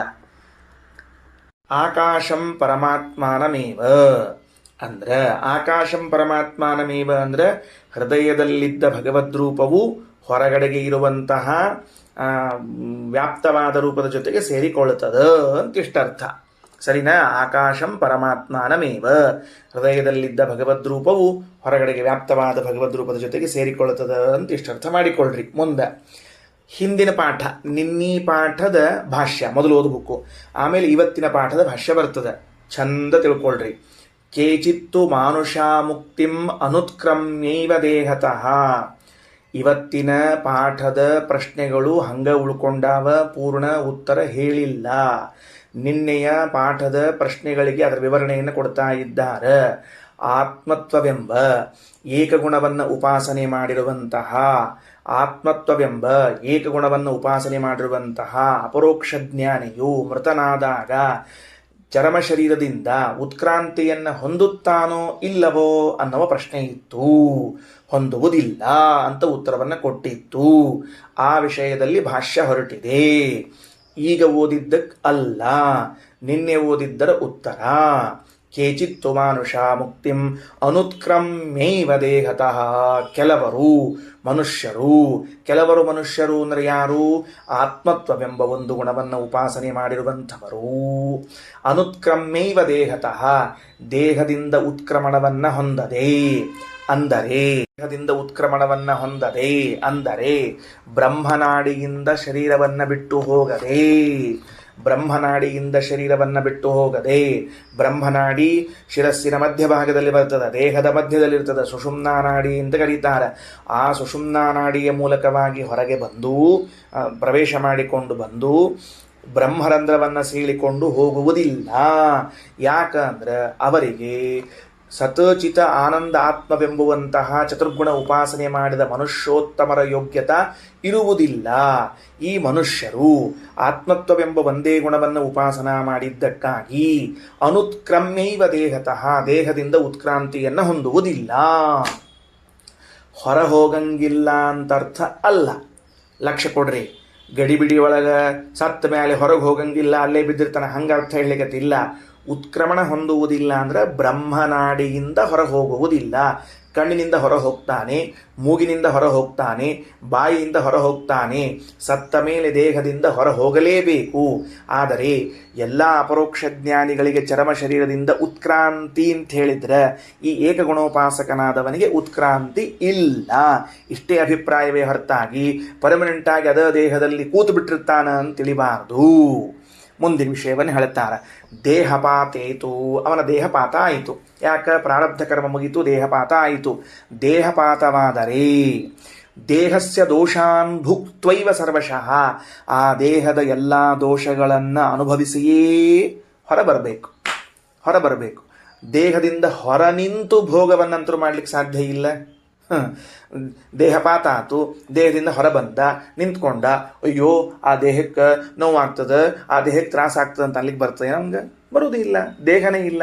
ಹಾಗಾದರೆ ಇದು ಸ್ಥಿತಿ ಹೆಂಗದ, ಈ ಸಿಚುವೇಶನ್ ಹೆಂಗದ ಅಂದ್ರೆ ಮರಣ ಹೊಂದುತ್ತಾನೆ, ಅಪರೋಕ್ಷ ಜ್ಞಾನಿ ಆತ ಮರಣ ಹೊಂದುತ್ತಾನೆ, ದೇಹದಿಂದ ಇನ್ನೂ ಹೊರ ಬಂದಿಲ್ಲ, ಅಲ್ಲೇ ಇದ್ದಾನ. ಅಂದ್ರೆ ಆ ದೇಹದ ವ್ಯಾಪಾರ ಮುಗೀತು, ಅಲ್ಲಿದ್ದಾನ. ಆಗ ಆ ದೇಹದಲ್ಲಿ ವಿಕಾರಗಳು ಉಂಟಾಗ್ಲಿಕ್ಕೆ ಶುರುವಾಗ್ತಾವ. ಏನಂತ? ಮರಣೋಕ್ಷೂಣತಾದೀಂಸ್ತು ಸ್ವಕೀಯಾರಬ್ಧ ಕರ್ಮಜಾನ್, ಸ್ವಕೀಯ ಆರಬ್ಧ ಕರ್ಮಜಾನ್, ಆರಬ್ಧ ಕರ್ಮಜಾನ್, ಅದು ತನ್ನದೇ ಆದ ಪ್ರಾರಬ್ಧ ಕರ್ಮ. ಏನು? ಸತ್ತ ಮೇಲೆ ದೇಹ ಬಾತುಕೊಳ್ತದಂತ, ಊದ್ಕೋತದ, ದಪ್ಪ ಬಲೂನ್ ಆದಂಗೆ ಆಗ್ತದೆ. ಸಹಜದ. ಅದು ಒಂದ ಶಟದ್ ಹೋಗ್ಬೇಕು, ಒಂದ ಊದ್ಕೊಳ್ಬೇಕು, ಇನ್ನೊಂದೇನೋ ವಿಕಾರ ಆಗಬೇಕು. ಆ 108 ವಿಕಾರಗಳಾದಾಗ ದೇಹ ನೋಡ್ಲಿಕ್ಕೆ ಸಾಧ್ಯ ಇಲ್ಲ, ದುರ್ಗಂಧ ಸಹನ ಮಾಡ್ಲಿಕ್ಕೆ ಸಾಧ್ಯ ಇಲ್ಲ. ಅದನ್ನೆಲ್ಲವನ್ನು ಅನುಭವಿಸ್ಬೇಕವ. ಯಾರು ಅನುಭವಿಸ್ಬೇಕು? ಆತ್ಮತ್ವವೆಂಬ ಏಕಗುಣವನ್ನು ಉಪಾಸನೆ ಮಾಡಿದ ಅಪರೋಕ್ಷ ಜ್ಞಾನಿ. ಯಾಕೆ? ಅದಿನ್ನೂ ಅವನ ಪ್ರಾರಬ್ಧ ಮುಗಿದಿಲ್ಲದು. ಆಚಾರ ಬರ್ದಾರ, ಸ್ವಕೀಯಾರಬ್ಧ ಕರ್ಮಜಾನ್, ತನ್ನ ಪ್ರಾರಬ್ಧ ಕರ್ಮದಿಂದ ಹುಟ್ಟಿರುವಂತಹ ಮರಣೋತ್ಸೂದನಾದೀನ್. ಅಕಸ್ಮಾತ್ ತಮ ಯಾರೋ ಕಳ್ಳರ ಕೈಯಾಗಿ ಸಿಕ್ಕಿದ್ದ ಅಂತ ಇಟ್ಕೊಳ್ರಿ, ಪ್ರಾರಬ್ಧ ಕರ್ಮ ಏನು ಮಾಡ್ಲಿಕ್ಕೆ ಬರೋದಿಲ್ಲ. ಕತ್ತರಿಸಿದ್ರು ಅಂತ ಇಟ್ಕೊಳ್ರಿ, ದೇಹ ಆ ವೇದನೆ ಆಗ್ತದೆ, ಅದನ್ನು ಅನುಭವಿಸ್ಬೇಕು. ಸುಡ್ತಾರ, ಅದರ ವೇದನೆ ಅನುಭವಿಸ್ಬೇಕು. ಮಣ್ಣಲ್ಲಿ ಹಾಕ್ತಾರ, ಅದರದ್ದೇನು ಆಗಬೇಕು ಪ್ರಕ್ರಿಯೆ, ಅದಾಗೋ ತನಕ ಅನುಭವಿಸ್ಬೇಕು. ದೇಹೇ ಕ್ಷೀಣೇತು ಗಚ್ಚಂತಿ, ದೇಹ ಪೂರ್ಣ ಕ್ಷಯವಾಯಿತು, ತುಂಡು ತುಂಡು ತುಂಡು ತುಂಡಾಗೋಯ್ತು, ಏನು ಉಳಿಲಿಲ್ಲ ಅಂತಾದಾಗ ಗಚ್ಚಂತಿ, ಹೊರಗೆ ಬರ್ತಾನ. ಎಲ್ಲಿ ಬರ್ತಾನೆ? ಕಣ್ಣಿನಿಂದರೋ ಕಿವಿಯಿಂದರೋ ಮೂಗಿಂದ ಹೊರಗೆ ಬರ್ತಾನೆ. ದೃಷ್ಟ್ವಾ ವಿಷ್ಣು ಮನುಜ್ಞೆಯ, ಅಲ್ಲಿ ಹೋಗ್ತಾನೆ ಭಗವಂತನ ಕಡೆಗೆ. ಅಲ್ಲಿ ವಿರಜಾ ನದಿಯಲ್ಲಿ ಸ್ನಾನ ಮಾಡಿಕೊಂಡು, ಲಿಂಗ ಶರೀರ ಭಂಗ ಮಾಡಿಕೊಂಡು, ಭಗವದ್ ದರ್ಶನವನ್ನು ಮಾಡಿಕೊಂಡು ಪುನಃ ಅತ್ರೈವ ತಿಷ್ಟಂತಿ, ಇಲ್ಲಿಯೇ ಮತ್ತೆ ಬರ್ತಾನ. ಇಲ್ಲಿಯೇ ಬರ್ತಾನ ಅಂದ್ರೆ ಅಪರೋಕ್ಷ ಜ್ಞಾನಿ. ಇವತ್ತಿಂದಿವತ್ತ ಸತ್ತು ಹಿಂಗೆ ಹೋಗಿ ಹಿಂಗೆ ಬಂದ ಅಂತ ತಿಳ್ಕೋಬಾರ್ದು. ಮತ್ತೆ ಎಲ್ಲರಿಗೂ ವಿರಜಾ ನದಿ ಸ್ನಾನ ಆದ ಮೇಲೆ, ಮತ್ತೊಂದು ಕಲ್ಪದಲ್ಲಿ ಸೃಷ್ಟಿಯಾದ ಮೇಲೆ, ಹೊರಗೆ ಬಂದ ಮೇಲೆ ಆಗ ಬರೋದು. ಅಲ್ಲಿವರೆಗೆ ಭಗವಂತನ ಹೊಟ್ಟೆಯಲ್ಲೇ ಎಲ್ಲರೂ. ಹಿಂಗೆ ತಿಳ್ಕೊಳ್ರಿ 20-26ನೇ ಇಸ್ವಿಗೆ ಒಬ್ಬ ಅಪರೋಕ್ಷ ಜ್ಞಾನ ಆಗೋಗ್ಯದ. ಅವ ಹೀಗೆ ದೇಹ ಚರ್ಮ, ಅವನದು ಪ್ರಾರಬ್ಧ ಕರ್ಮವು ಮುಗೀತು, ದೇಹ ಬಿಟ್ಟು ಕೂಡಲೇ ಇಲ್ಲಿಂದ ನೇರ ಅಲ್ಲಿ ಹೋಗಿ ಲಿಂಗ ಶರೀರ ಕಳ್ಕೊಂಡು ತಿರುಗಿ ಬರ್ತಾನ ಅಂತಲ್ಲ. ಅವನ ವ್ಯವಸ್ಥೆ ಹೆಂಗಿರೋದಿಲ್ಲ. ಅವನಿಗೆ ಹೆಂಗಿರ್ತದೆ ಅಂದ್ರೆ, ಬ್ರಹ್ಮದೇವರು ಎಂದು ಇದಕ್ಕೆ ಹೋಗೋರಿರ್ತಾರಲ್ಲ, ಇದಕ್ಕೆ ಲಿಂಗ ವಿರಜಾನದ ಸ್ನಾನಕ್ಕೆ ಹೋಗೋರಿರ್ತಾರಲ್ಲ, ಆ ಸಮೀಪದಲ್ಲಿ ಅವನಿಗಾಗಿರ್ತದೆ. ಹೋಗ್ತಾನೆ, ಸ್ನಾನ ಮಾಡ್ತಾನೆ, ಭಗವದ್ ದರ್ಶನ ಮಾಡಿಕೊಂಡು ಉದರದಲ್ಲಿ ಪ್ರವೇಶ ಮಾಡ್ತಾನೆ. ಪ್ರಳಯ ಆಗಿಬಿಡ್ತದೆ, ಮುಂದಿನ ಸೃಷ್ಟಿಕಾಲ ಬರ್ತದೆ. ಆಗ ಶ್ವೇತದ್ವೀಪ ಅನಂತಾಸನಗಳನ್ನು ಭಗವಂತ ಹೊರಗೆ ತೆಗಿತಾನೆ, ಜಗತ್ ಸೃಷ್ಟಿಯಾದಿಗಳನ್ನು ಮಾಡ್ತಾನೆ. ಅಲ್ಲಿ ಭಗವಂತನ ಆಜ್ಞಾ ತೆಗೆದುಕೊಂಡು ಇದೇ ಭೂಲೋಕಕ್ಕೆ, ಸ್ವರ್ಗಕ್ಕೆ, ಮಹರ್ಲೋಕಕ್ಕೆ, ಜನೋಲೋಕಕ್ಕೆ, ತಪೋಲೋಕಕ್ಕೆ ಬರ್ತಾನೆ. ಅಲ್ಲೇನು ಮಾಡ್ತಾನವ ಅಂದ್ರೆ, ಪುನರತ್ರೈವ ತಿಷ್ಟಂತಿ ನಿತ್ಯಾನಂದೈಕ ಭೋಗಿನಃ, ಆನಂದದ ಭೋಗ ಮಾಡ್ತಿರ್ತಾನೆ. ಇಲ್ಲೇನಿದ್ರು ದುಃಖ ಇಲ್ಲವೇ ಇಲ್ಲ. ಮಳೆ ಬರಲಿಲ್ಲ, ಸಮಸ್ಯೆ ಇಲ್ಲ. ಬಿಸಿಲು ಭಾಳ ಆಯ್ತು, ಸಮಸ್ಯೆ ಇಲ್ಲ. ಅಕ್ಕಿ ಬ್ಯಾಳಿ ತುಟ್ಟಿ ಆದವು, ಸಮಸ್ಯೆ ಇಲ್ಲ. ಪೆಟ್ರೋಲ್ ತುಟ್ಟಿ ಆಯ್ತು, ಸಮಸ್ಯೆ ಇಲ್ಲ. ಯಾರೋ ಜಂತರ ಮಂತ್ರ ಒಳಗೆ ಪ್ರೊಟೆಸ್ಟ್ ಮಾಡಿದ್ರು ಸಮಸ್ಯೆ ಇಲ್ಲ. ಏನು ಬೇಕಾದ್ರೂ ಮಾಡ್ಕೊಡ್ರಿ, ಅವ್ನಿಗೆ ಏನು ಸಮಸ್ಯೆ ಇಲ್ಲ. ನಿತ್ಯಾನಂದೈಕ ಭೋಗಿನಃ. ಇದಿಷ್ಟು ಏಕಗುಣೋಪಾಸಕರು. ಪ್ರಾಸಂಗಿಕವಾಗಿ ದೇಹಾದುತ್ಕ್ರಮ್ಯ ದೇವಾಸ್ತು ಯಾಂತಿ ವಿಷ್ಣುಂ ಸನಾತನಂ, ದೇಹೋತ್ಕ್ರಮಣವನ್ನು ಯಾರು ಹೊಂದುತ್ತಾರೆ? ದೇವತೆಗಳು ಹೊಂದುತ್ತಾರೆ. ಇದೊಂದು ದೊಡ್ಡ ಕಥೆ. ಮತ್ತೆ ಅಲ್ರಿ, ದೇವತೆಗಳಿಗೆ ಉತ್ಕ್ರಮಣ ಏನು ಸಂಬಂಧದ? ಬೇಕಾಗಿಲ್ಲಲ್ಲ ಅಂದ್ರೆ ಅದಕ್ಕೆ ಹೇಳ್ತಾರೆ, ಜಾತಾನ ಮಾನುಷೇ ಲೋಕೆ. ಅನುವ್ಯಾಖ್ಯಾನದಲ್ಲಿ ಶ್ರೀಮದಾಚಾರ್ಯ ತಿಳಿಸ್ತಾರೆ, ದೇವತೆಗಳು ಮೂಲ ರೂಪದಲ್ಲಿ ಉತ್ಕ್ರಮಣವನ್ನು ಹೊಂದುವುದಿಲ್ಲ, ಸ್ವೋತ್ತಮರಲ್ಲಿ ಲಯ ಹೊಂದುತ್ತಾರೆ. ಸೂಕ್ಷ್ಮವಾದ ಭಾಗ. ಈಗ ಉದಾಹರಣೆಗೆ ಫಾರ್ ಎಕ್ಸಾಂಪಲ್ ಏನು ಮಾಡೋಣ, ಇಂದ್ರದೇವರನ್ನು ತಗೋಣಂತ, ಲಘು ತಿಳಿಲಿ ಅಂತ ಹೇಳಿ. ಇಂದ್ರದೇವರು ಸೋತ್ತಮರಾದ ಯಾರವರು? ಇದರಲ್ಲಿ ವಾರುಣೀ ದೇವಿಯಲ್ಲಿ ಅಥವಾ ಅಲ್ಲಿ ಶೇಷಪತ್ನಿಯ ಕಾಮದೇವರು ಶೇಷಪತ್ನಿಯಾಗಿರುವಂತಹ ವಾರುಣಿಯಲ್ಲಿ ಲಯ ಹೊಂದುತ್ತಾರೆ. ಹೊರತಾಗಿ ಅವರಿಗೆ ಉತ್ಕ್ರಾಂತಿ ಇಲ್ಲ, ಅವರು ಚರಮ ಶರೀರವನ್ನು ಬಿಟ್ಟು ಹೋಗುವುದಿಲ್ಲ. ಸೂಕ್ಷ್ಮದ ವ್ಯತ್ಯಾಸದ ವಿಷಯ ತಿಳ್ಕೊಳ್ಳಿ. ಇಂದ್ರದೇವರು ಸೋತ್ತಮರಾದ ಪಾರ್ವತೀ ದೇವಿಯಲ್ಲಿ ಹೋಗೋದಿಲ್ಲ, ಯಾಕಂದರೆ ಪಾರ್ವತೀ ದೇವಿಗೆ ಪುನರ್ಜನ್ಮ ಅದ, ಅದಕ್ಕೆ ಅವರಲ್ಲಿ ಹೋಗೋದಿಲ್ಲ. ಅವರೇನು ಮಾಡ್ತಾರ ಅಂತ ಕೇಳಿದ್ರೆ ಗರುಡನ ಪತ್ನಿಯಾದವರಲ್ಲಿ ಹೋಗ್ತಾರ. ಕಾಮದೇವ ಇರ್ತಾರಲ್ಲ, ಅವರು ಶೇಷ ಪತ್ನಿಯಾದವರಲ್ಲಿ ವಾರುಣಿ ದೇವಿಯಲ್ಲಿ ಹೋಗ್ತಾರ. ಇವರು ಹಿಂಗೆ ಸೋತ್ತಮರಲ್ಲಿ ಪ್ರವೇಶ ಮಾಡ್ತಾರೆ ಹೊರತಾಗಿ ಎಲ್ಲಿ ಹೋಗೋದಿಲ್ಲ, ದೇಹದಿಂದ ಉತ್ಕ್ರಮಣವನ್ನು ಹೊಂದುವುದಿಲ್ಲ. ಬ್ರಹ್ಮನಾಡಿಯನ್ನು ಸೀಳಿಕೊಂಡು ಅಲ್ರಿ. ಮತ್ತೆ ಇಲ್ಲಿ ಬರೆದಿದ್ದೀರಿ ದೇಹಾದ ಉತ್ಕ್ರಮ್ಯ ದೇವಾಂಸ್ತು ಯಾಂತೆ ವಿಷ್ಣುಂ ಸನಾತನಂ ಅಂತ ಬರೆದಿದ್ದೀರಿ. ಮತ್ತು ನೀವು ಅಂತಂದ್ರೆ ಜಾತಾನ ಮಾನುಷೇ ಲೋಕೆ. ಶ್ರೀಮದಾಚಾರ್ಯರು ಅನುವ್ಯಾಖ್ಯಾನದಲ್ಲಿ ಹೇಳ್ತಾರೆ, ಅವರು ಮನುಷ್ಯ ಲೋಕದಲ್ಲಿ ಹುಟ್ಟಿದ್ರೆ ಆಗ ಅವರಿಗೂ ಉತ್ಕ್ರಾಂತಿಯನ್ನು ಒಪ್ಪುತ್ತೇವೆ. ಏನು ಹಂಗಂದ್ರೆ ದೇವತೆಗಳು ಮೂಲ ರೂಪದಲ್ಲಿ ಇದ್ದಾಗ ಸ್ವ ಉತ್ತಮರಲ್ಲಿ ಲಯಗೊಳ್ಳುತ್ತಾರೆ ಹೊರತಾಗಿ ಅವರಿಗೆ ದೇಹದಿಂದ ಉತ್ಕ್ರಾಂತಿ ಇಲ್ಲ. ಲಯ ಅಂತನ್ನುವುದಕ್ಕೂ ಉತ್ಕ್ರಾಂತಿ ಅನ್ನೋದಕ್ಕೂ ಏನು ವ್ಯತ್ಯಾಸದ ಅಂತಂದ್ರೆ, ಲಯ ಅಂದ್ರೆ ಶರೀರ ಸಹಿತವಾಗಿ ಉತ್ತಮರಲ್ಲಿ ಪ್ರವೇಶ, ಶರೀರ ಸಮೇತವಾಗಿ. ಉತ್ಕ್ರಾಂತಿ ಅಂದ್ರೆ ಶರೀರವನ್ನು ಬಿಟ್ಟು ಜೀವ ಮಾತ್ರ ಹೊರಗೆ ಹೋಗೋದು. ವ್ಯತ್ಯಾಸ ಗೊತ್ತಾಯ್ತಾ? ಏನಂತ ಹೇಳಿದ್ದು, ಈಗ ಖಾಂಡವನ ದಾಹ ಆಗ್ತಾ ಇತ್ತು. ಖಾಂಡವನ ದಾಹ ಆಗ್ತಾ ಇರುವಾಗ ತಕ್ಷಕನ ಹೆಂಡತಿ ತಕ್ಷಕನ ಮಗ ಇಬ್ಬರು ಖಾಂಡವನದಲ್ಲಿ ಇದ್ದಾಗ ಅರ್ಜುನ ಎಲ್ಲರಿಗೂ ಬಾಣವನ್ನು ಹೊಡಿತಾ ಇದ್ದಾನೆ. ಎಲ್ಲರೂ ಸಾಯಬೇಕು, ಅಗ್ನಿಗೆ ಆಹುತಿ ಕೊಡಬೇಕು ಅಂತ. ಆಗ ತಕ್ಷಕನ ಹೆಂಡತಿ ತನ್ನ ಮಗನನ್ನು ತಾನು ನುಂಗುತ್ತಾಳೆ. ಹೆಂಗೆ ನುಂಗುತ್ತಾಳೆ ಅಂತ ಕೇಳಿದ್ರೆ, ಹಾವು, ತಕ್ಷಕನ ಹೆಂಡತಿ ಹಾವು ದೊಡ್ಡದಾದ ಬಾಯಿ ತೆಗೆದಾಗ ಮರಿ ಹಾವು ಅವಳ ಬಾಯಿಯೊಳಗೆ ಪ್ರವೇಶ ಮಾಡಿ ಪೂರ್ಣ ಸೇರಿಕೊಂಡು ಬಿಡುತ್ತದೆ. ಸೇರಿಕೊಂಡಾಗ ಇದರ ಬಾಲದಲ್ಲಿ ಇದರ ತಲೆಯಲ್ಲಿ ಇದರ ಬಾಲ ಸೇರಿಕೊಂಡಿರ್ತದೆ. ಗೊತ್ತಾಯ್ತಿಲ್ಲ, ವಿಪರೀತವಾಗಿ ಸೇರಿಕೊಂಡಿರ್ತದೆ ಅಂತೇಳಿ. ಹೀಗಿರುವಂತಹ ತಕ್ಷಕನ ಹೆಂಡತಿ ಅವಳು ಜಿಗಿದುಕೊಂಡು ಪಾರಾಗಬೇಕು ಅಂತ ಹೋದಾಗ ಅರ್ಜುನ ಬಾಣ ಹೊಡೆದರೆ ತಲೆ ಕತ್ತರಿಸಿ ಹೋಗ್ತದೆ. ಯಾರ್ದು? ತಕ್ಷಕನ ಹೆಂಡತಿ. ಇದು ತಲೆ ಕತ್ತರಿಸಿದರೆ ಮಗನ ಬಾಲ ಕತ್ತರಿಸ್ತದೆ. ಅರ್ಥ ಆಯ್ತಾ? ಉಲ್ಟಾ ಆಗಿದ್ದು ಅಂತ ತಿಳ್ಕೊಂಡು ಇದನ್ನು ದೃಷ್ಟಾಂತ ಕೊಟ್ಟಾರೆ. ಎದಕ್ಕೆ? ಲಯಗೊಳ್ಳುವಿಕೆಗೆ. ಹೆಂಗೆ ಲಯಗೊಳ್ಳುತ್ತದೆ ಅಂದರೆ, ತಾಯಿಯ ಶರೀರದಲ್ಲಿ ಮಗ ಹೆಂಗೆ ಪ್ರವೇಶ ಮಾಡಿದ್ನಲ್ಲ ತದ್ವತ ಸ್ವಾಧಮ ದೇವತೆ ಸ್ವೋತ್ತಮ ದೇವತೆಯಲ್ಲಿ ಪ್ರವೇಶ ಮಾಡ್ತಾನ. ಇದು ಲಯ. ಇನ್ನು ಉತ್ಕ್ರಾಂತಿ ಅಂತನ್ನೋ ಶಬ್ದಕ್ಕೆ ಶರೀರ ಬಿದ್ದು ಹೋಗ್ತದೆ, ಜೀವ ಮಾತ್ರ ಹೊರಗೆ ಬರ್ತದೆ. ಸರಿ, ಇದು ಮನುಷ್ಯರಿಗೆ ಮಾತ್ರವೋ ದೇವತೆಗಳಿಗಿದೆಯೋ ಈ ಉತ್ಕ್ರಾಂತಿ ಅಂತ ಕೇಳಿದರೆ ದೇವತೆಗಳಿಗೂ ಉಂಟು. ವಿರುದ್ಧ. ಯಾಕೆ ವಿರುದ್ಧ? ಲಯ ಅಂತ ಒಂದು ಕಡೆಗೆ ಹೇಳ್ತೀರಿ ಸ್ವೋತ್ತಮರಲ್ಲಿ, ಇನ್ನೊಂದು ಕಡೆಗೆ ಉತ್ಕ್ರಾಂತಿ ಹೇಳ್ತಿರಲ್ಲ ಅಂತ ಕೇಳಿದ್ರೆ, ಜಾತಾನ ಮಾನುಷೇ ಲೋಕೇ. ಅವರು ಮನುಷ್ಯ ಲೋಕದಲ್ಲಿ. ಇಲ್ಲಿಲ್ಲ ವಾಕ್ಯ, ಅದು ಅಲ್ಲದ. ಎಲ್ಲದ ಅಂತಂದ್ರೆ ಅನುವ್ಯಾಖ್ಯಾನದಲ್ಲದ. ಅನುವ್ಯಾಖ್ಯಾನದ 2ನೇ ಪಾದ, 4ನೇ ಅಧ್ಯಾಯದ 2ನೇ ಪಾದ, ಕರ್ಮಕ್ಷಯ ಉತ್ಕ್ರಾಂತಿ ಮಾರ್ಗ ಭೋಗ ಹೇಳುವಾಗ ಉತ್ಕ್ರಾಂತಿಯಲ್ಲಿ ಈ ವಿಷಯವನ್ನು ತೆಗೆದುಕೊಂಡಿದ್ದಾರೆ. ಸರಿ, ಅವರು ಮನುಷ್ಯ ಲೋಕದಲ್ಲಿ ಹುಟ್ಟಿದ್ದಾರೆ ಅಂತ ಇಟ್ಕೊಳ್ರಿ. ಉದಾಹರಣೆಗೆ ಭೀಷ್ಮಾಚಾರ್ಯರಾಗಿ ಹುಟ್ಟಿದ್ದಾರೆ. ಯಾರವರು? ದ್ಯುನಾಮಕ ವಸು. ಆ ದ್ಯುನಾಮಕ ವಸುಗಳು ಮೂಲ ರೂಪದಲ್ಲಿದ್ದಾಗ ಸ್ವೋತ್ತಮರಲ್ಲಿ ಲಯ ಹೊಂದಿದರೆ ಭೀಷ್ಮರಾಗಿದ್ದಾಗ ಉತ್ಕ್ರಾಂತಿಯನ್ನು ಹೊಂದ್ತಾರೆ. ಆ ದೇಹ ಬಿಡುತ್ತಾರೆ. ಆ ಅರ್ಜುನನ ಬಾಣಗಳಿಂದ ಚುಚ್ಚಿಸಿಕೊಂಡು ಮಲಗಿರುವಂತಹ ಭೀಷ್ಮಾಚಾರ್ಯರು ಭೀಷ್ಮಾಷ್ಟಮಿ ದಿವಸ ಬ್ರಹ್ಮರಂಧ್ರವನ್ನು ಸೀಳಿಕೊಂಡು ದೇಹದಿಂದ ಹೊರ ಹೋಗ್ತಾರೆ, ಉತ್ಕ್ರಾಂತಿ ಹೊಂದುತ್ತಾರೆ. ಮನುಷ್ಯ ಲೋಕದಲ್ಲಿ ಅವತಾರ ಮಾಡಿ ಬಂದಾಗ ದೇವತೆಗಳಿಗೆ ಉತ್ಕ್ರಾಂತಿ ಉಂಟು, ಮೂಲ ರೂಪದಲ್ಲಿದ್ದಾಗ ಸ್ವೋತ್ತಮರ ಲಯ ಉಂಟು. ಅದಕ್ಕೆ ಹೇಳಿದ್ರು ದೇಹಾದ ಉತ್ಕ್ರಮ್ಯ ದೇವಾಸ್ತು ಯಾಂತಿ ವಿಷ್ಣುಂ ಸನಾತನಂ. ವಾಕ್ಯ ಸಿಕ್ಕಿದೆಯಾ? ಭಾಷ್ಯದ ವಾಕ್ಯ ತುಂಬ ಗಂಭೀರವಾದದ್ದು. ದೇಹಾದುತ್ಕ್ರಮ್ಯ ಯಾತಾನಾಂ ದೇವಾ ಭಾಗತ ಏವತು ಸ್ವಾಧಿದೈವಂ ವೃಜಂತ್ಯದ್ದ ಭಾಗತೋನು ವೃಜಂತಿ ತಾನ್. ಕೊನೆಯ ವಾಕ್ಯ ಬಂತು ನೋಡ್ರಿ. ಈಗ ಏನು ಬಂತು ಅಂತಂದ್ರೆ, ದೇಹದಿಂದ ಉತ್ಕ್ರಮಣವನ್ನು ಹೊಂದಿದಾಗ ಇಂದ್ರಿಯಾಭಿಮಾನಿ ದೇವತೆಗಳು ಏನಾಗ್ತಾರೆ? ದೇಹಾದುತ್ಕ್ರಮ್ಯ ಯಾತಾನಾಂ ದೇವಾಹ ಭಾಗತ ಏವತು. ದೇಹದಿಂದ ಈ ಜೀವ ಅಥವಾ ಅಪರೋಕ್ಷ ಜ್ಞಾನಿ ಯಾರೊಬ್ಬರು ಉತ್ಕ್ರಾಂತಿಯನ್ನು ಹೊರಹೋದಾಗ ದೇವತೆಗಳು ಭಾಗಶಃ ಅವನ ಜೊತೆಗೆ ಭಾಗಶಃ ಮೂಲ ರೂಪಕ್ಕೆ ಹೋಗುತ್ತಾರೆ. ಸ್ವಾಧಿದೈವ ಮೃಜಂತ್ಯದ್ಧ ಭಾಗತೋ ಅನುವ್ರಜಂತಿತಾನ್. ಭಗವಂತನ ಜೊತೆಗೆ ಹೊರಟು ಬಿಡುತ್ತಾರೆ. ಒಂದು ರೂಪದಿಂದ ಇಂದ್ರಿಯಗಳನ್ನು ತೆಗೆದುಕೊಂಡು ಭಗವಂತನ ಜೊತೆಗೆ ದೇವತೆಗಳೆಲ್ಲ ಹೊರಟು ಹೋಗ್ತಾರೆ. ಇನ್ನೊಂದು ರೂಪದಿಂದ ದೇವತೆಗಳು ಇಂದ್ರಿಯವನ್ನು ತೆಗೆದುಕೊಂಡು ಜೀವನ ಜೊತೆಗೆ ಬರ್ತಾರೆ. ಆದ್ದರಿಂದ ಇಲ್ಲಿ ಬಂದಿರುವಂತಹ ಶ್ರುತಿ ವಿಷಯ ಏನು? ಭಾಗಶಃ ಅಂತ ತಿಳಿದುಕೊಳ್ಳಿರಿ. ಆಯ್ತು. ಮುಂದೆ ಇನ್ನ ಇದೊಂದಾದ್ಮೇಲೆ ಮುಂದಿನ ಭಾಗ ನೋಡ್ಕೊಳ್ರಿ.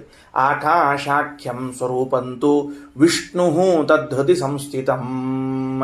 ಜೀವನ ಹೃದಯದಲ್ಲಿರುವಂತಹ ಭಗವಂತನ ಒಂದು ರೂಪ ಅದು ಆಕಾಶ ಅಂತ ಹೆಸರು. ಆಕಾಶಾಖ್ಯಂ ಸ್ವರೂಪಂತು ವಿಷ್ಣು ತದ್ಹೃತಿ ಸಂಸ್ಥಿತ.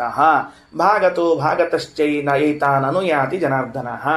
ಒಂದಂಶದಿಂದ ತನ್ನ ರೂಪದಲ್ಲಿ ಸೇರ್ಕೋತಾನೆ, ಇನ್ನೊಂದು ಅಂಶದಿಂದ ಈ ಜೀವನ ಜೊತೆಗೆ ಹೋಗ್ತಾನ. ಎಲ್ಲ ಕಡೆಗೂ ಅಷ್ಟೇ ವಿಷಯ. ದೇವತೆಗಳಿಗೆ ಹೆಂಗ ಭಗವಂತನಿಗೂ ಹಾಗ. ಆಕಾಶವೆಂಬುವಂತಹ ಸ್ವರೂಪವು ಭಗವಂತನದ್ದು, ಹೃದಯದಲ್ಲಿದ್ದದ್ದು. ಆ ಹೃದಯದಲ್ಲಿ ಇರುವಂತಹ ಇಲ್ಲ ಜೀವನ ಹೃದಯದಲ್ಲಿರುವಂತಹ ಭಗವಂತನ ಒಂದು ಅಂಶ ಅದು ಆತ್ಮ ಅಂತ ಅರ್ಥವಾಗ. ಆತ್ಮ ಅನ್ನೋ ಶಬ್ದಕ್ಕೆ ಹೃದಯದಲ್ಲಿದ್ದ ಭಗವದ್ ರೂಪವು ಆಕಾಶ ಅಂದ್ರೆ ಹೊರಗಿರುವಂತಹ ರೂಪದಲ್ಲಿ ಅಂತ ಅರ್ಥ ಮಾಡಿಕೊಳ್ಳ್ರಿ. ಅಲ್ಲಿ ಬರ್ಕೊಂಬಿಡ್ರಿ. ಅಲ್ಲಿ ಆಗಲೇ ಬರ್ಕೋಬೇಕಾಗಿತ್ತು ನೋಡಲ್ಲ. ಏನು ಬರ್ಕೋಬೇಕಾಗಿತ್ತು ಅಂದ್ರೆ ಆಕಾಶಂ ಆತ್ಮ ಅಂತನ್ನುವಲ್ಲಿ ಆತ್ಮ ಅನ್ನೋ ಶಬ್ದಕ್ಕೆ ಅಂಡರ್ಲೈನ್ ಮಾಡಿಕೊಂಡು ಹೃದಯದಲ್ಲಿದ್ದ ಭಗವದ್ ರೂಪವು ಆಕಾಶಂ ಹೊರಗಡೆಗೆ ವ್ಯಾಪ್ತವಾದ ರೂಪದ ಜೊತೆಗೆ ಅಂತ ಬರ್ಕೊಳ್ರಿ. ಆಯ್ತಾ? ಆಕಾಶ ಭಾಗತೋ ಭಾಗತಶ್ಚೈತಾನನು ಯಾಂತಿ ಜನಾರ್ದನ. ಜ್ಞಾನಸ್ಥಿತೇನ ರೂಪೇಣ ದೇವಾನಾಂ ಮುಕ್ತಿದೋ ಹರಿಃ ಪುಣ್ಯಸ್ಥಿತೇನ ರೂಪೇಣ ಸ್ವರ್ಗಂ ನಿರಯಮನ್ಯಗಃ ರಹಸ್ಯಮೇತದ್ದೇವಾನಾಂ ವಿದುಃಕರ್ಮೇತಿ ಮಾನುಷಾಃ ತಸ್ಮಾನ್ನೈವ ಜನೇಷ್ವೇತತ ವಿಷ್ಣೋಃ ಕರ್ಮ ಪ್ರಕಾಶಯೇತ್ ಇತಿ ಚ ಅತ ಏವ ಯಾಜ್ಞವಲ್ಕ್ಯೋ ನ ಜನೇಷು ಉವಾಚ. ಈಗ ಪ್ರಶ್ನೆ ಬಂತು ನೋಡ್ರಿ. ಏನು? ಒಂದಂಶದಿಂದ ಹೋಗ್ತಾನ, ಒಂದಂಶದಿಂದ ಇರ್ತಾನ, ಇದೆಲ್ಲ ವಿಷಯ ಚಂದ ಹೇಳಿದ್ರಿ, ಗೊತ್ತಾತ್ ನಮಗೆ. ಆ ಕೈ ಹಿಡ್ಕೊಂಡು ಕರ್ಕೊಂಡು ಹೋಗಿ ಹೇಳುವಂತಹದ್ದೇನು ಬಂದಿತ್ತು? ಕರ್ಮಾನುಸಾರವಾಗಿ ಅಂತಂದ್ರೆ ಅಲ್ಲ. ಸಾಮಾನ್ಯ ಜನರಿಗೆ ಏನು ಗೊತ್ತದ ಅಂದ್ರೆ ನಾವು ಮಾಡಿದ ಕರ್ಮಕ್ಕನುಗುಣವಾಗಿ ಇದೆಲ್ಲರಿಗೂ ಗೊತ್ತಿರುವಂತಹ ವಿಷಯ. ಲೋಕದಲ್ಲಿ ಎಲ್ರಿಗೂ ವಿದಿತವಾದದ್ದು. ನಾನೇನು ಕರ್ಮ ಮಾಡ್ತೀನಿ, ಪುಣ್ಯ ಮಾಡಿದರೆ ಮುಂದೆ ಅಂಥ ದೇಹದಾಗ ಹುಡ್ತೀನಿ, ಪಾಪ ಮಾಡಿದ್ರೆ ಇಂಥ ದೇಹದಾಗ ಹುಡ್ತೀನಿ ಅಂತ ನಮಗೆ ಊಹೆ ಮಾಡಿಕೊಳ್ಳಿಕ್ಕೆ ಸಾಧ್ಯ ಇರುವಾಗ ಇದನ್ನೇನು ಯಾಜ್ಞವಲ್ಕ್ಯರು ಆ ಬ್ರಾಹ್ಮಣನಿಗೆ ಹೇಳುವುದು ಅಂದರೆ ಶ್ರೀಮದಾಚಾರ್ಯ ಅಂತಾರ ಅಲ್ಲ. ಕೇಳು ಏನು ಅಂದರೆ, ನನ್ನಲ್ಲಿ ಅಪರೋಕ್ಷ ಜ್ಞಾನ ಅಂತೊಂದಿದೆ, ನನ್ನಲ್ಲಿ ಪುಣ್ಯ ಅಂತೊಂದಿದೆ, ನನ್ನಲ್ಲಿ ಪಾಪ ಅಂತೊಂದಿದೆ. ಈ ಮೂರಿರುವಾಗ ಇವುಗಳೇ ನಮಗೆ ಫಲವನ್ನು ಕೊಡುತ್ತವೆ ಎಂಬುದಾಗಿ ತಿಳಿದಿದ್ದಾರೆ ಸಾಮಾನ್ಯ ಜನರು. ಸಾಮಾನ್ಯ ಜನರು ನಮ್ಮ ಕರ್ಮಗಳೇ ನಮಗೆ ಫಲವನ್ನು ಕೊಡುತ್ತವೆ ಎಂದಾರ. ಅಲ್ಲ, ಪುಣ್ಯದಲ್ಲಿ ಇರುವ ಭಗವಂತ ಪುಣ್ಯನಾಮಕನಾಗಿ ಗಮನಿಸಬೇಕಿದೆ ಅಂಶವನ್ನು. ಕರ್ಮ ಕೊಡುವುದಿಲ್ಲ. ಕರ್ಮ ಅಂದ್ರೆ ಪುಣ್ಯ ಆರ್ ಪಾಪ, ಪುಣ್ಯ ಅಥವಾ ಪಾಪ. ಪಾಪ ಎಂಬ ಹೆಸರಿನಿಂದ ಪಾಪದಲ್ಲಿ ಇದ್ದ ಭಗವಂತನು ನನಗೆ ನರಕವನ್ನು, ನನಗೆ ಇನ್ನೇನೋ ದುಃಖವನ್ನು ಕೊಡುತ್ತಾನೆ. ಇದು ಭಗವದಧೀನ. ಪುಣ್ಯವೇ ಕೊಡ್ತದೆ ಅಂತಲ್ಲ, ಪುಣ್ಯದ ಹೆಸರಿನಿಂದ ಭಗವಂತ ಕೊಡ್ತಾನೆ. ಜ್ಞಾನವೇ ನನಗೆ ಫಲ ಕೊಡುವುದಿಲ್ಲ.